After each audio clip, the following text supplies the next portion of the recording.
بسم اللہ الرحمن الرحیم، السلام علیکم۔ میں اسد اللہ خان ہوں۔ پاکستان تحریک انصاف کی پولیٹیکل کمیٹی نے بہرحال دلیرانہ فیصلے کیے، مجبوری میں کیے یا جیسے بھی کیے، لیکن اپنی منشا کے خلاف جا کر عمران خان کی منشا کے مطابق فیصلے کیے۔ دو امپورٹنٹ فیصلے اس میں شامل ہیں۔ ایک تو ضمنی انتخابات میں حصہ لینا، عمران خان صاحب اس کے مخالف تھے۔ اس سے پہلے پاکستان تحریک انصاف کی جو قیادت تھی وہ اس کی حامی تھی، سمجھتی تھی یہ میدان خالی نہیں چھوڑنا چاہیے، الیکشن میں حصہ لینا چاہیے، اور ہم ہاریں یا جیتیں ہمیں الیکشن میں اترنا چاہیے۔ اور اگرچہ انہیں یقین تھا اس بات کا کہ پنجاب میں جس طرح کے الیکشن ہو رہے ہیں اور جس طرح کے ہوں گے، فارم 47 ہی ان کے ہاتھوں میں تھمایا جائے گا، جعلی فارم 47 تھمایا جائے گا، لیکن اس کے باوجود پاکستان تحریک انصاف الیکشن میں حصہ لینے کی خواہش مند تھی، اور اس حوالے سے سلمان اکرم راجہ صاحب نے ایک ووٹنگ بھی کرا دی تھی، جس سے پھر پارٹی کے اندر اختلافات ہوئے یا علیمہ خان صاحبہ کے ساتھ اختلافات ہوئے۔ اب رات جو میٹنگ ہوئی ہے اس میں پی ٹی آئی نے یہ فیصلہ کیا کہ عمران خان صاحب کی منشا کے مطابق ہم کسی بھی الیکشن میں حصہ نہیں لیں گے، ماں سوائے میاں اظہر صاحب کی وفات سے خالی ہونے والی سیٹ، کیونکہ اس کا معاملہ مختلف ہے۔ باقی سیٹوں پہ زبردستی جعلی سزائیں دے کر پی ٹی آئی یہ سمجھتی ہے کہ جعلی طور پر سزائیں دے کر سیٹیں خالی کرائی گئی ہیں، اور اسی لیے خالی کرائی گئی ہیں کہ وہاں پر انہوں نے الیکشن دھاندلی سے جیتنا ہے۔ تو جب الیکشن دھاندلی سے جیتنا ہے تو پھر الیکشن میں حصہ لینے کا فائدہ کیا ہے؟ لیکن میاں اظہر صاحب کی سیٹ پر الیکشن ہوگا۔ اچھا، اب یہ ایک تو فیصلہ یہ کیا، دوسرا پی ٹی آئی نے فیصلہ کر لیا ہے کہ وہ فوری طور پر پبلک اکاؤنٹس کمیٹی سمیت اہم ترین کمیٹیاں جس کے وہ چیئرمین ہیں، جس کے وہ ممبرز ہیں، وہ سارے ممبرز کمیٹیاں چھوڑ کر باہر آ رہے ہیں۔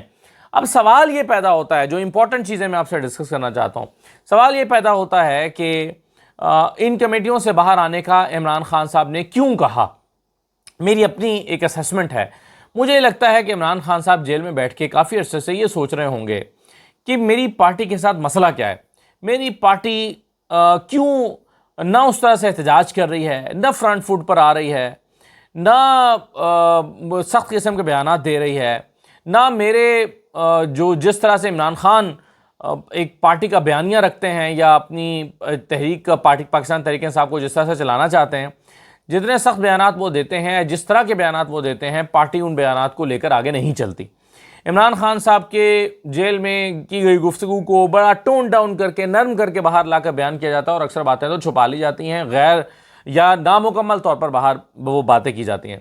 عمران خان نے یقیناً یہ اسیسمنٹ کی ہوگی کہ میری پارٹی کے ساتھ مسئلہ کیا ہے، اور وہ اس نتیجے پر پہنچے ہوں گے کہ میری پارٹی دو طرح کے مسائل کا شکار ہے۔ خاص طور پر جو M N As M P As ہیں، وہ دو طرح کے مسائل کا شکار ہیں، اور ایم پی ایز بھی نہیں، بنیادی طور پر تو ایم این اے ہوتے ہیں جنہوں نے قومی اسمبلی کے اندر یا ٹیلی ویژن کے اوپر اپنا ایک بیانیہ بنانا ہوتا ہے۔ عمران خان کو مجھے لگتا ہے کہ عمران خان کے اسیسمنٹ کے مطابق ان کے ایم این ایز اور پارٹی کی ٹاپ لیڈرشپ دو طرح کے خوف کا شکار ہے، دو طرح کی چیزوں کا شکار ہے، ایک خوف کا اور دوسرا لالچ کا۔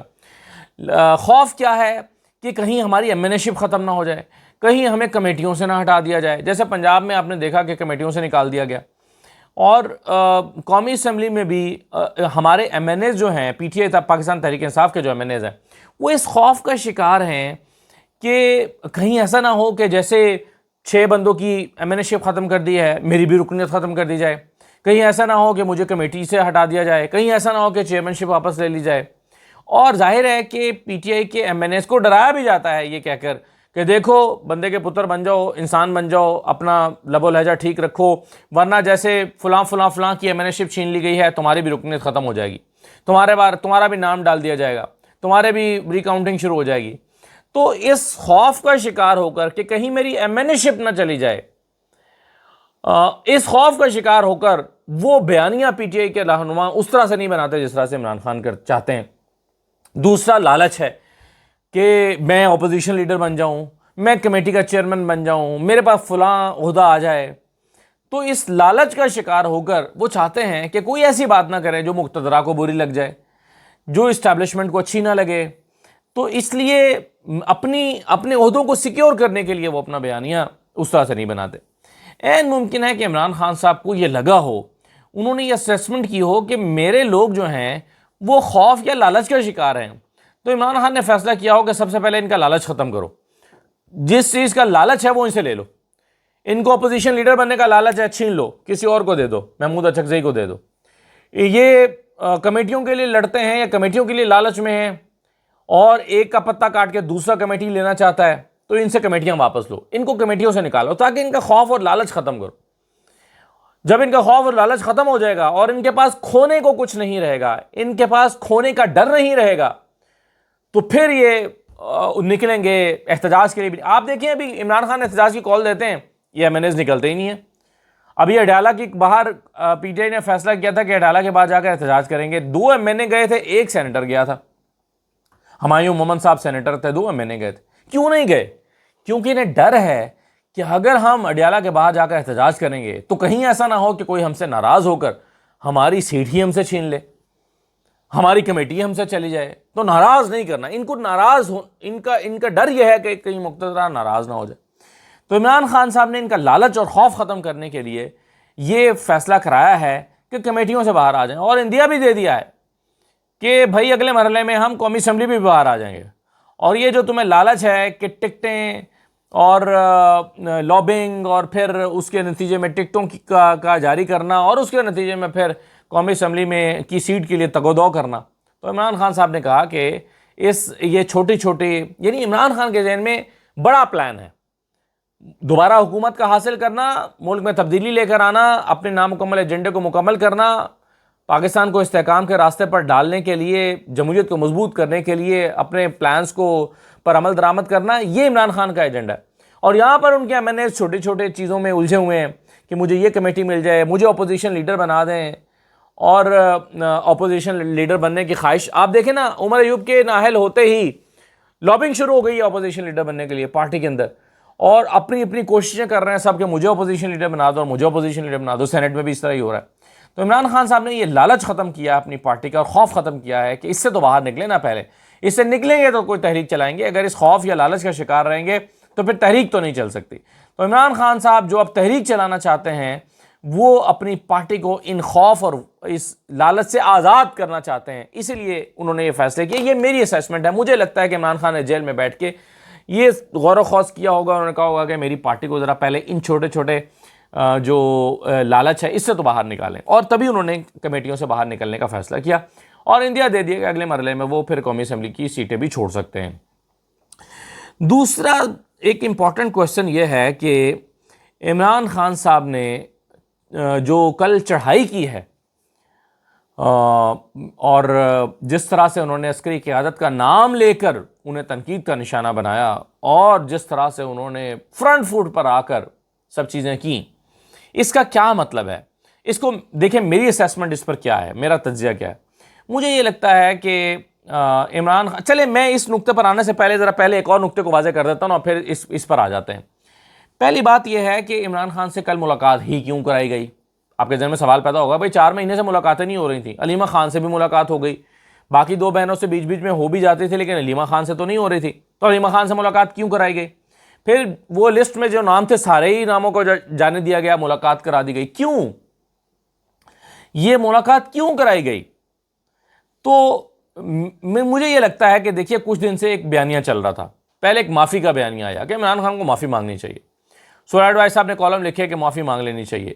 اچھا، وہ معافی کا بیانیہ چونکہ پٹ گیا یا باؤنس بیک کر گیا، اور اسی وجہ سے سہیل وڈائی صاحب کو بھی معافی مانگنی پڑی، تو وہ جو معافی والا ایک کانسیپٹ چل رہا تھا کہ عمران خان معافی مانگے، یہ کیوں چل رہا تھا؟ اس لیے کہ پچھلے کچھ عرصے سے عمران خان کی سختیاں بڑھا دی گئی تھی، انہیں جو ہے وہ ایک امتحان میں ڈالا گیا تھا، انہیں قید تنہائی میں رکھا گیا تھا، سختیاں بڑھا دی گئی تھیں۔ تو جب آپ کسی پر سختیاں بڑھاتے ہیں تو پھر آپ چیک تو کرتے ہیں نا کہ بھائی اس کا اثر کیا ہوا ہے، اس کا نتیجہ کیا نکلا ہے، وہ ٹوٹا ہے یا نہیں ٹوٹا۔ تو عمران خان کو چیک کیا جاتا ہے کہ ان کی وائف پر سختیاں بڑھا کے کہ وہ ٹوٹے ہیں یا نہیں ٹوٹے۔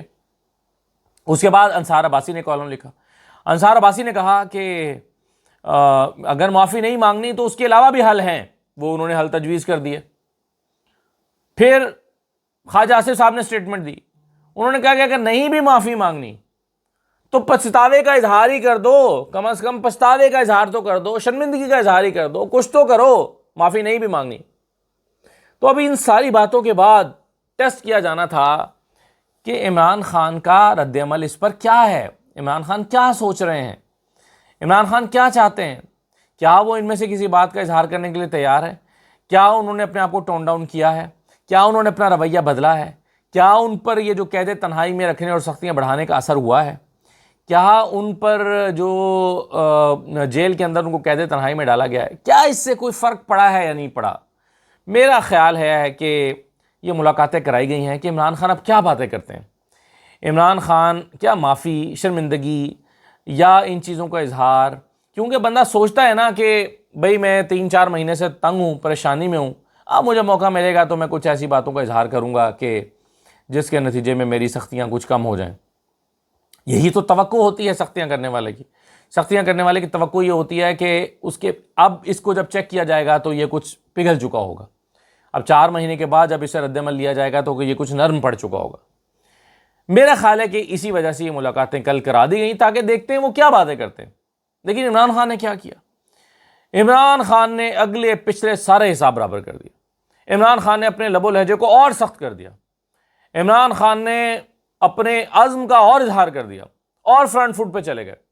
یعنی بجائے اس کے کہ وہ جو 4 مہینے سے ان کے اوپر سختیاں چل رہی تھیں، اخبارات ٹی وی بند تھے، گندا پانی دیا جا رہا تھا، قید تنہائی میں رکھا گیا تھا۔ قید تنہائی میں رکھنا ایک بہت برا ٹارچر ہوتا ہے۔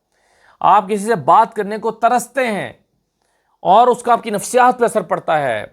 عمران ریاض کے ساتھ کیا ہوا تھا؟ زبان کیوں ان کی بولنا ساتھ چھوڑ گئی تھی، ان کی زبان ساتھ نہیں دے رہی تھی جب وہ نکلے۔ ایک تو قید تنہائی تھی، مینٹل ٹارچر تھا۔ تو یہ سب ہوتا ہے کہ انسان کے ساتھ جب اس کو اس طرح سے قید تنہائی میں رکھا جاتا ہے۔ لیکن کیا ہوا عمران خان کے ساتھ؟ عمران خان کو جب چیک کیا گیا کہ 4 مہینے کی اذیت کا کیا اثر نکلا ہے، 4 مہینے کے ٹارچر کا کیا نتیجہ نکلا ہے، تو انہوں نے تو کل بتا دیا کہ بھائی مجھ پر تو کوئی اثر ہی نہیں ہوا۔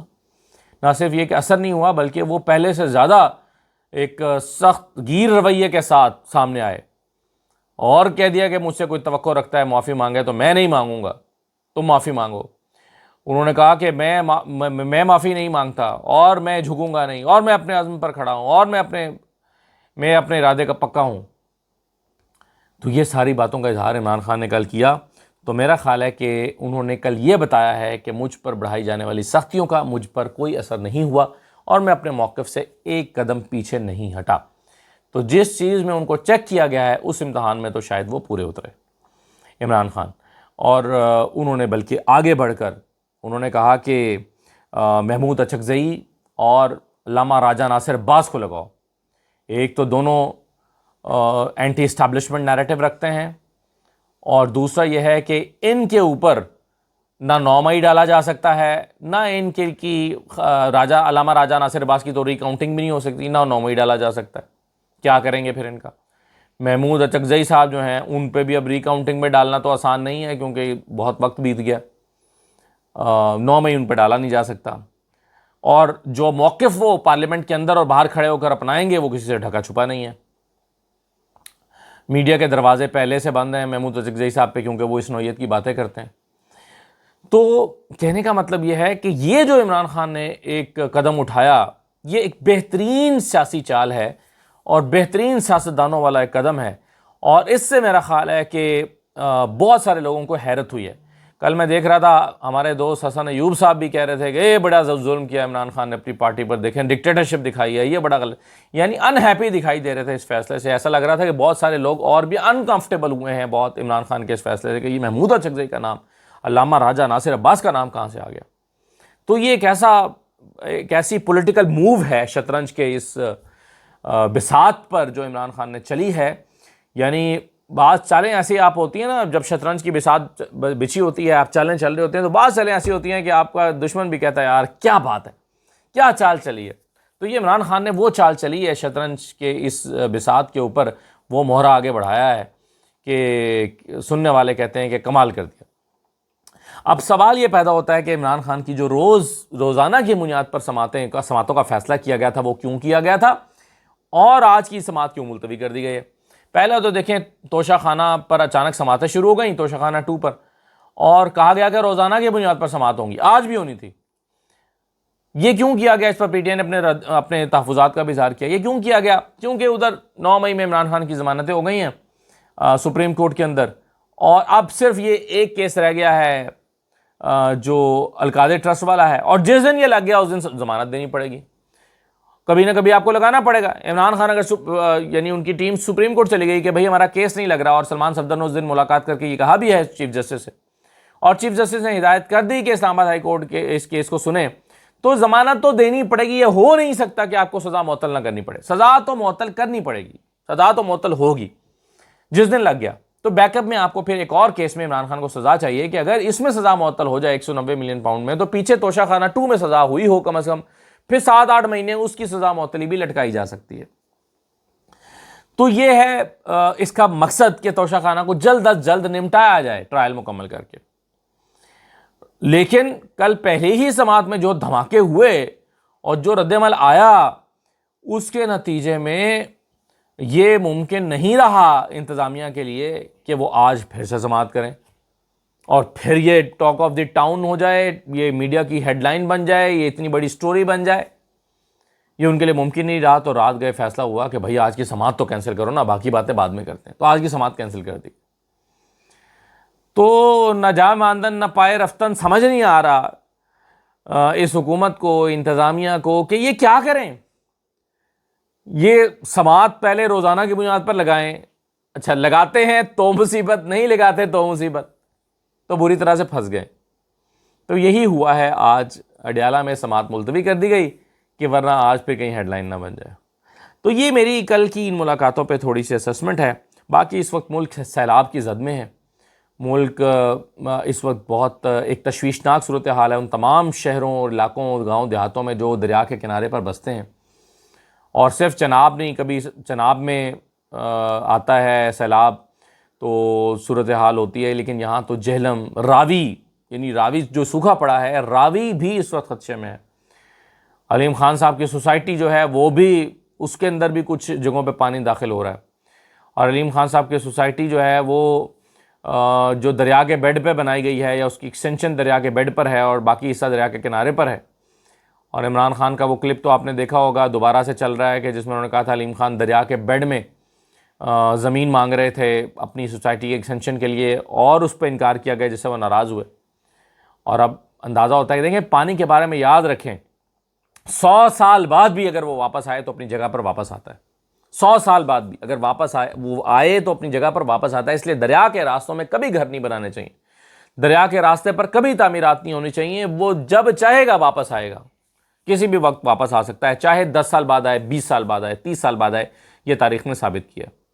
تو بہرحال اللہ تعالیٰ سب کو اپنی حفظ و امان میں رکھے. جو دریا کے کنارے پر بستے ہیں وہ اپنی حفاظتی تدابیر کریں, اپنی جان مال بچائیں. پہلے گھر جو ہیں وہ سے زیادہ ضروری ہے اپنی جان کا تحفظ کرنا.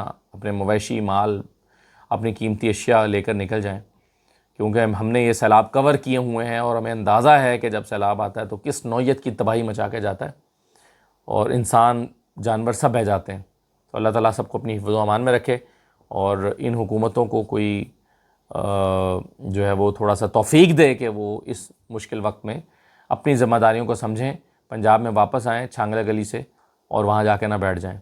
اجازت دیجیے, اللہ حافظ.